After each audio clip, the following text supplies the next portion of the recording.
What's up mga hepa? So ngayon tuturuan ko kayo kung paano magkaroon ng add-on sa Minecraft kahit wala naman kayong binibiling coins. So ito lang yung tips. So tingnan nyo na lang sa magiging susunod na mangyayari. Tingnan lang natin kasi matagal mag-loading eh.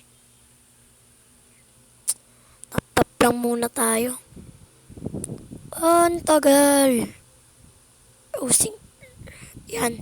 Yan po. Dito po sa Minecraft, kahit hindi na po kayo bumili ng mga coins, kaya nyo na po kumuha ng add-on.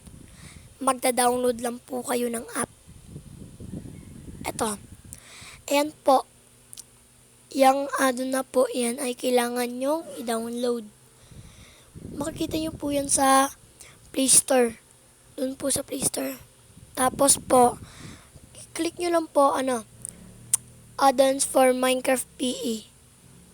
Tapos, pangalawang lalabas sa inyo or pangatlo, apat, lima or first na nalabas sa Play Store.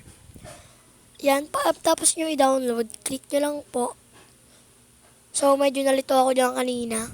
Kailangan pala i-try for free, tapos click ko tong triangle. Kaya napatagal ako dyan mga hepa. Yan. Kala ko nga kasi kailangan pa eh. Nalito rin ako eh.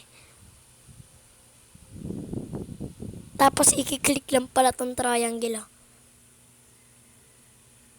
Click natin yung triangle.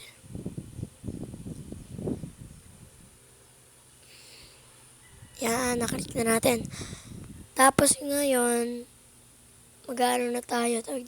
Pili lang kayo ng gusto nyo dyan. Yun lang, pili lang kayo. Kung gusto nyo dyan, merong mga city, merong furnitures. Katulad nung last video, meron akong furnitures. Tapos meron din mga barilo, city. Ayan, city yan.